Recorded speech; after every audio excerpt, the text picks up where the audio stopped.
नमस्कार, मी प्राध्यापक पंढरी पाटे। संपूर्ण महाराष्ट्रामध्ये सध्या एक चर्चेला जाणारा महत्त्वाचा विषय म्हणजे सोयाबीन खरेदी।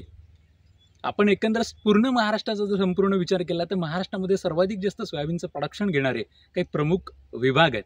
त्याच्यामध्ये मराठवाड्याचा जर आपण एकंदर विचार केला त्याच्यामध्ये लातूर आहे, उस्मानाबाद ज्याला धाराशिव म्हणतो, छत्रपती संभाजीनगर असेल, परभणी असेल आणि हिंगोली असेल। आणि विदर्भाचा जर आपण पूर्णपणे विचार केला त्याच्यामध्ये वाशिम येतं मोठ्या प्रमाणात, सेकंड आपलं यवतमाळ येतं, अमरावती येतं आणि then eastern part of Vidarbha रिजनचा काही महत्त्वाचा पार्ट येतो। पण सर्वाधिक जास्त प्रोडक्शन घेणाऱ्या या महत्त्वाच्या प्रक्षेत्रांमध्ये सोयाबीन खरेदीसाठी शेतकऱ्यांना सरकारला मागणी करावी लागते की आम्हाला अधिक जास्त दिवस वाढवून द्या। ही अत्यंत चुकीची परिस्थिती सध्या महाराष्ट्रामध्ये निर्माण होत आहे। ज्या स्वायत्त संस्था महाराष्ट्रामध्ये सध्या खरेदी करत आहेत त्याच्यामध्ये नाफेड असेल, ज्याला आपण national agriculture cooperative marketing federation म्हणतो, देन सेकंड महत्त्वाचे इन्स्टिट्यूट महाराष्ट्र मार्केटिंग फेडरेशन असेल, विदर्भ मार्केटिंग फेडरेशन असेल, या महत्त्वाच्या स्वायत्त संस्थांची लायकी नसताना त्या सोयाबीन खरेदी करतात का? मग शेतकऱ्याची नोंदणी करायची, नंतर सोयाबीन खरेदीसाठी शेतकऱ्यांना तात्काळच रांगेमध्ये उभं करायचं, हे अत्यंत चुकीचं आणि दुर्दैवी आहे, माझ्या अनुषंगाने म्हणतोय मी। मग सरकारला आमची मागणी काय आहे?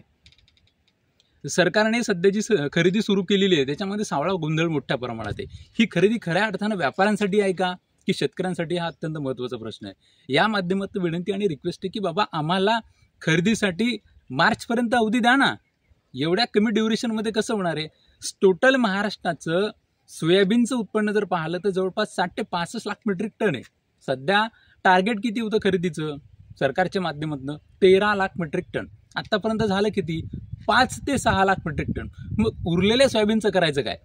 रविकांत तुपकरांच्या भाषेमध्ये बोलायचं झालं तर उरलेल्या सोयाबीनचं करायचं काय? ते काय अरबी समुद्रात फेकून द्यायचं आहे का? हा अत्यंत मोठा आणि महत्त्वाचा प्रश्न आहे। मी पुन्हा एकदा रिक्वेस्ट करतो की बाबा आम्हाला ड्युरेशन वाढून द्या ना। तुम्ही ड्युरेशन वाढून दिला तर शेतकऱ्यांची खरेदी चांगल्या पद्धतीने होईल। आणि ज्या खरेदी केंद्रावरती अत्यंत अनियमितता आहे, चुकीचा कारभार आहे, ज्या ठिकाणी फ्रॉड होतोय त्या ठिकाणी इन्व्हेस्टिगेशन करा ना।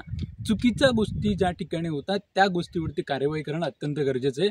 आणि शेतकऱ्यांच्या माध्यमातून मी पंढरी पाटे विनंती करतो की बाबा ड्युरेशन वाढवा।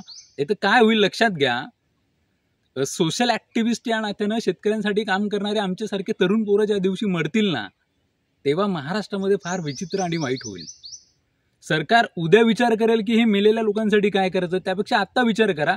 शेतकऱ्यांसाठी लढणारी सध्या लोक आपल्याकडे नाही आहेत। मग हा मुद्दा आणि हे प्रश्न मांडणारी माणसं नाही आहेत। आमचं कटाक्षानं म्हणणं आहे बाबा मी तर लँडलेस लेबर आहे, माझ्याकडे जमीन नाही आहे, पण मी शेतकऱ्यांसाठी लढतोय। माझी विनंती आहे ड्युरेशन वाढवून द्या, विषय संपला, बाकी काहीच नाही आहे। धन्यवाद।